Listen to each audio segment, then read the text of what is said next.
Hello दोस्तों, आज की वीडियो में आप सभी का स्वागत है। आज हम पढ़ेंगे क्लास 8 की पुस्तक है हमारा राजस्थान। ये पुस्तक है दोस्तों हमारा राजस्थान क्लास 8 भाग 3, जिसके हमने 3 अध्याय अब तक पढ़ चुके हैं। अब हम पढ़ने जा रहे हैं चौथा अध्याय, जिसका नाम है जनसंख्या। तो नवीनतम आंकड़ों के आधार पर जनसंख्या पढ़ेंगे हम कि जनसंख्या निरंतर विकास करने का एक मार्ग होता है। यानी किसी क्षेत्र की जनसंख्या बहुत ही जरूरी होती है वहाँ की कार्यकाल के लिए, यानी वहाँ के जो विकास के लिए। और भारत में अलग अलग क्षेत्रों में अलग अलग स्थानों पे अलग अलग प्रकार की जनसंख्या पाई जाती है। तो भारत में सन 1872 में जनगणना शुरू कर दी गई थी और 2011 की जनगणना के अनुसार राजस्थान की जनसंख्या की बात करें तो दोस्तों, तो राजस्थान की कुल जनसंख्या है 6.85 करोड़ 2011 की जनगणना के अनुसार। जो भारत की कुल आबादी, जैसे कि भारत है ये पूरा, तो इसकी कुल आबादी 100% है और इसमें से जो राजस्थान है वो है 5.7%। यानी भारत की कुल आबादी का राजस्थान 5.7% हिस्सा रखता है। अब हम बात करते हैं तो जनसंख्या वृद्धि क्या होती है। तो जनसंख्या में परिवर्तन जनसंख्या वृद्धि कहलाती है। लेकिन जनसंख्या में परिवर्तन दो प्रकार से होते हैं। जैसे राजस्थान की जनसंख्या 6 करोड़ है, तो 5 करोड़ आ गई तो भी परिवर्तन हो रहा है और 7 करोड़ आ गई तो भी परिवर्तन हो रहा है। तो जो कम होती है उसे कहते हैं ऋणात्मक परिवर्तन और जो अधिक होती है उसे कहते हैं धनात्मक परिवर्तन। और राजस्थान की जो जनसंख्या है ना, तो एक प्रकार से धनात्मक परिवर्तन हो रहा है, ये बढ़ ही रही है।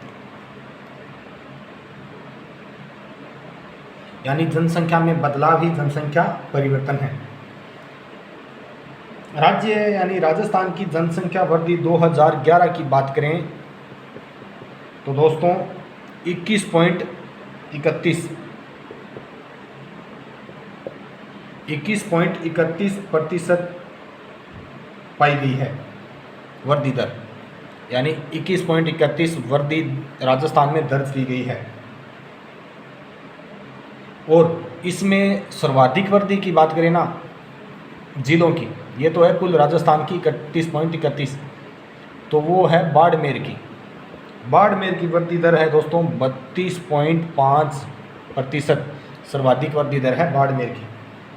और न्यूनतम, ये तो है ज़्यादा बाड़मेर की। और कम वृद्धि दर की बात करें सबसे कम, तो वो है गंगानगर की। तो गंगानगर की वृद्धि दर है दोस्तों मात्र 10%। तो ये इनकी वृद्धि दर हुई थी। अब की बार 2011 के आंकड़ों के अनुसार राजस्थान की थी 21.33, लेकिन सबसे ज़्यादा बाड़मेर की 32.5 और सबसे कम गंगानगर की 10% ये वृद्धि थी। अब हम बात करते हैं जनसंख्या घनत्व क्या होता है।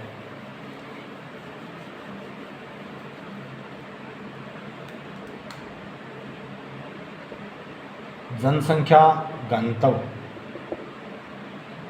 एक मापक होता है दोस्तों। ये जनसंख्या एवं उसके क्षेत्र के संबंध में ये हमें बताता है। अर्थात एक स्थान के क्षेत्रफल सामान्यतः 1 प्रति वर्ग किलोमीटर में निवास करने वाले लोगों की संख्या। यानी ये 1 किलोमीटर, ये कोई क्षेत्र है, यहाँ से भी 1 किलोमीटर होता है ये एरिया, यहाँ से भी 1 किलोमीटर, ये चारों तरफ 1 किलोमीटर का एरिया होता है। यानी 1 किलोमीटर क्षेत्र को जो बताता है ना, तो राजस्थान में जनसंख्या घनत्व कितना है 200 व्यक्ति प्रति वर्ग किलोमीटर में। यानी 200 व्यक्ति पाए जाते हैं प्रत्येक 1 किलोमीटर में। हम जनसंख्या घनत्व की बात करें तो औसत। और जिलों की बात करें तो सर्वाधिक जनसंख्या घनत्व किसका है, जयपुर का। और जयपुर में दोस्तों 595 व्यक्ति प्रति वर्ग किलोमीटर पाया जाता है। और सबसे कम, ये तो है ज़्यादा, जयपुर का और कम की बात करें, सबसे कम जनसंख्या घनत्व पाया जाता है जैसलमेर में, ये मात्र 17 पाया जाता है। तो ये दोस्तों एग्ज़ाम की दृष्टि से बहुत महत्वपूर्ण है, एनसीईआरटी के फैक्ट हैं, अक्सर एग्ज़ाम में पूछे जाते हैं। अगर आप हमारे चैनल पर नए हो तो चैनल ज्वाइन ज़रूर करें और वीडियो ज़्यादा से ज़्यादा शेयर करें। आगे कुछ और फैक्ट की बात करते हैं कि जयपुर में जनसंख्या घनत्व हमने बात की 595 है, और राजस्थान की कुल जनसंख्या का लगभग 10% भाग अकेले जयपुर में रहता है। यानी राजस्थान की जो कुल जनसंख्या 100% माने हम 6.65 करोड़ को, तो उसका 10% जयपुर में रहता है। यानी सर्वाधिक लोग कहाँ पे रहते हैं? जयपुर में। और सबसे कम हमने बात की थी जैसलमेर में। तो जैसलमेर की बात करें तो जैसलमेर में दोस्तों 1% से भी कम लोग रहते हैं। जयपुर में सर्वाधिक आबादी है और जैसलमेर में आबादी बहुत ही कम है, क्योंकि यहाँ पे मरुस्थलीय एरिया होता है। अब हम राजस्थान के मैप के जरिए से जनसंख्या घनत्व को समझते हैं। यानी इस प्रकार एक राजस्थान का नक्शा है, और ये क्षेत्र आता है उत्तरी और पश्चिमी क्षेत्र। यहाँ पे रहते हैं दोस्तों मरुस्थल। तो ये जो एरिया तो ज़्यादा है, इस क्षेत्र यह 61% भूभाग है मरुस्थली, और यहाँ पे जनसंख्या निवास करती है 40% इस क्षेत्र में। लेकिन इस 61% भाग पे जनसंख्या कितनी, घनत्व कितना पाया जाता है? मात्र 130 व्यक्ति। यानी राजस्थान का 61% भाग ये कवर करता है, ये एरिया मरुस्थल के वजह से यहाँ पे जनसंख्या बहुत ही कम है। लेकिन जो भाग आते हैं, जैसे यहाँ पे आ गया जयपुर, उसके बाद में अलवर, भरतपुर, दौसा, धौलपुर, टोंक, सवाई माधोपुर, करौली और भीलवाड़ा। यानी ये पूर्वी समतल मैदान का जो क्षेत्र आता है, ये वाला, यहाँ पे 20% भूभाग, और यहाँ पे 61% भूभाग पे 130 था ना, और यहाँ पे जो 20% ही भूभाग है ना, जयपुर वाला क्षेत्र, यहाँ पे निवास करती है 33% जनसंख्या। और इसका घनत्व की बात करें तो दोस्तों इसका घनत्व है 332 व्यक्ति प्रति वर्ग किलोमीटर, यहाँ का घनत्व पाया जाता है। यानी जो 61% भूभाग पे 130 व्यक्ति पाए जाते हैं यहाँ पे, और यहाँ पे मात्र 20% भूभाग पे 332 व्यक्ति पाए जाते हैं। इस क्षेत्र में जनसंख्या अधिक है। अब हम बात करते हैं लिंगानुपात क्या होता है।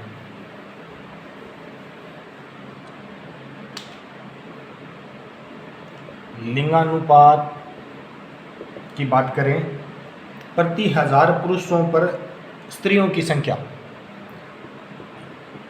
यानी 1000 पुरुषों पे कितनी महिलाएं हैं, उसे कहते हैं लिंगानुपात। और 2011 की जनगणना के अनुसार दोस्तों राजस्थान में लिंगानुपात कितना है? 928। यानी 928 तो महिलाएं हैं और 100 पुरुष हैं, 1000 पुरुष हैं। यानी 1000 अगर पुरुष जन्म लेते हैं तो 928 महिलाएं जन्म लेती है। ये होता है लिंगानुपात। और 6 वर्ष की आयु के बच्चों में लिंगानुपात की बात करें तो ये लिंगानुपात है 888, 6 वर्ष के बच्चों का लिंगानुपात।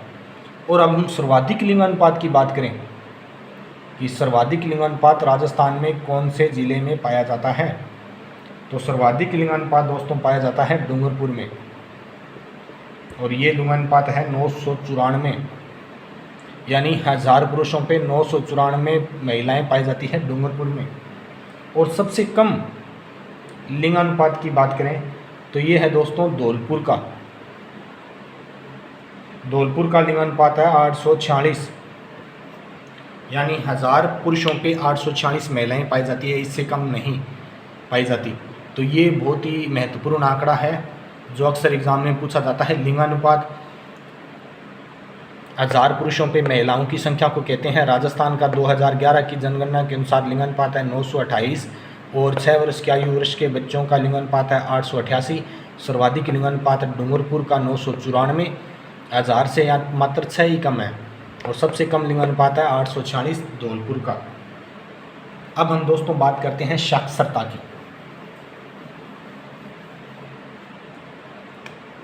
साक्षरता यानी शिक्षा। साक्षरता की बात करें, किसी क्षेत्र अथवा राज्य की जनसंख्या में से पढ़ने और लिखने की संख्या जनसंख्या के आधार पर साक्षरता कहलाती है। जनसंख्या की साक्षरता दर किसी क्षेत्र के सामाजिक स्थिति में परिवर्तन ला सकती है और जनगणना में एक महत्वपूर्ण बिंदु होता है। सन 2011 की जनगणना के अनुसार साक्षरता राजस्थान की 66.11% थी और सर्वाधिक साक्षरता के साथ कोटा जिला, जिसकी साक्षरता थी दोस्तों 76.6, यानी कोटा में सर्वाधिक साक्षर लोग पाए जाते हैं 76% लोग। और जबकि सबसे कम साक्षरता पाई जाती है दोस्तों जालोर की, और ये है 54.9। जनगणना प्रत्येक 10 साल बाद होती है, तो 2011 की जनगणना के बाद अगली जनगणना होनी थी 2021 को, लेकिन कोरोना की वजह से ये जनगणना के आंकड़े अभी तक जारी नहीं किए गए। तो कुछ ही समय में नए आंकड़े जारी होने वाले हैं। तो ये आप याद रखना, सर्वाधिक साक्षरता है कोटा की 76.6 और सबसे कम साक्षरता है जालोर की 54.9।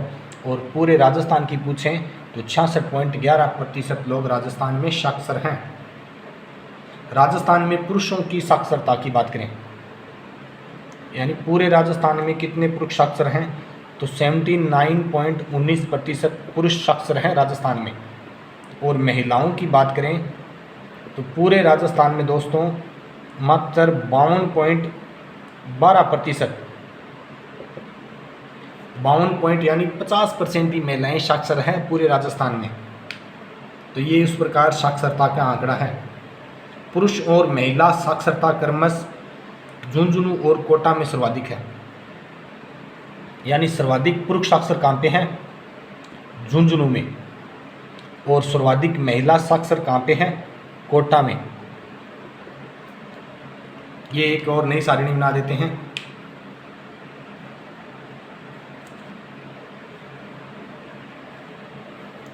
दोबारा इसकी एक सारणी और बना के बता देते हैं कि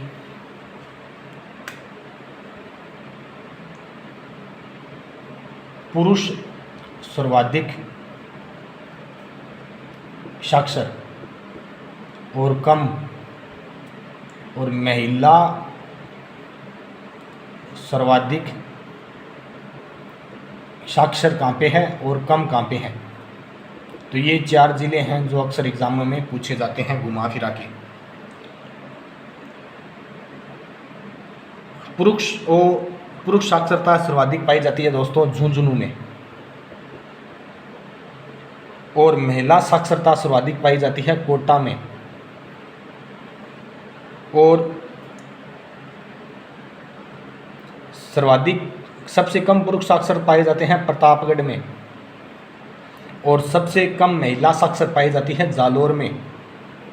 तो ये जिले पूछ लिए जाते हैं कि सर्वाधिक महिला साक्षरता कहाँ पे है, तो कोटा में सर्वाधिक महिला साक्षरता है, और कम साक्षरता कहाँ पे है महिलाओं की, ये है जालोर में, और सर्वाधिक कम पुरुष साक्षर कहाँ पे है, प्रतापगढ़ में। तो ये इनके आप याद कर लेना। फिर हम बात करते हैं ग्रामीण और नगरीय जनसंख्या।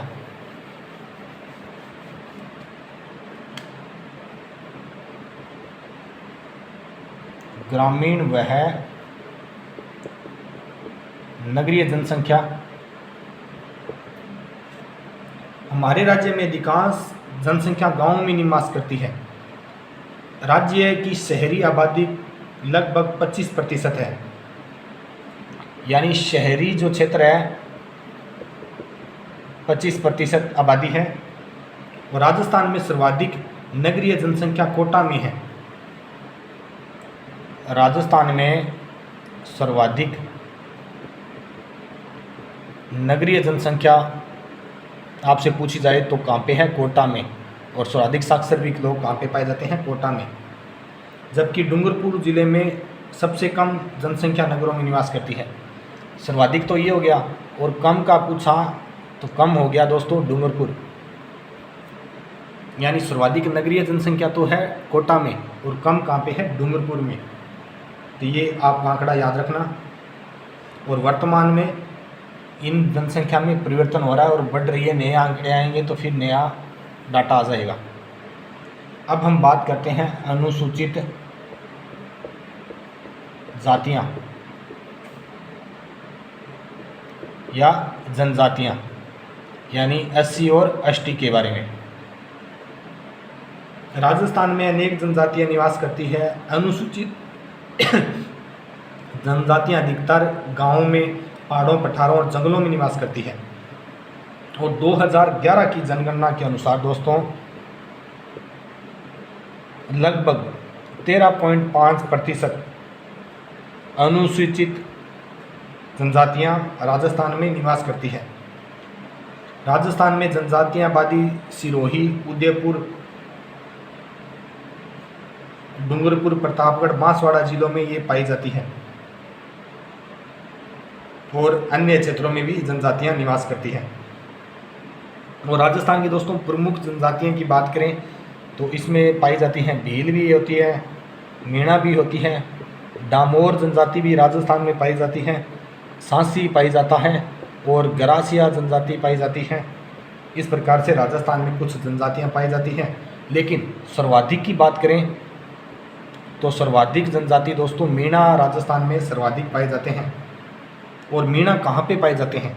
मीणा दोस्तों जयपुर, दौसा, सवाई माधोपुर, करौली, उदयपुर, कोटा, बूंदी, जो इस वाला एरिया है ना उत्तरी पूर्वी, इन क्षेत्रों में मीणा जनजाति पाई जाती है। और भील राजस्थान की एक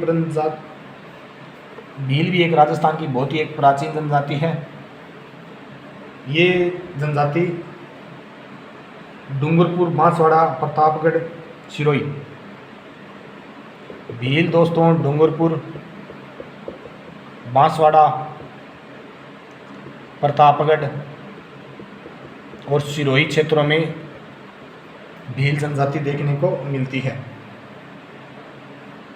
फिर हम बात करते हैं डामोर जनजाति। तो डामोर जनजाति दोस्तों डूंगरपुर,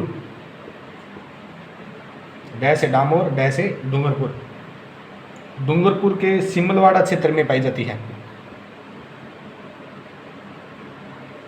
सिमलवाड़ा क्षेत्र में ये पाई जाती है। और अब बात करें गरासिया। गरासिया जनजाति दोस्तों सिरोही जिले की आबू रोड,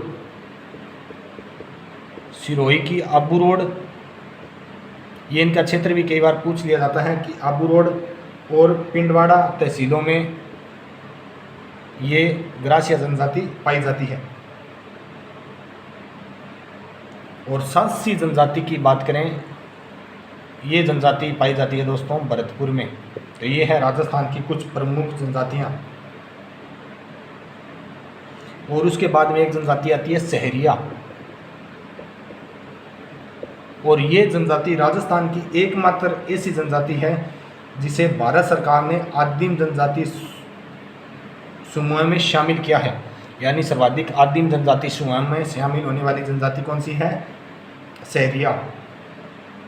और ये जनजाति दोस्तों बारा, शहबाद और किशनगढ़ तहसीलों में ये सहरिया जनजाति पाई जाती है। तो ये था दोस्तों आज का चैप्टर जनसंख्या, जिसे हमने विस्तार से पढ़ा। तो आगे वाले वीडियो में हम पढ़ेंगे अध्याय 5, जिसका नाम है उद्योग। आपको वीडियो कैसी लगी कमेंट करके ज़रूर बताएं और वीडियो ज़्यादा से ज़्यादा शेयर करें।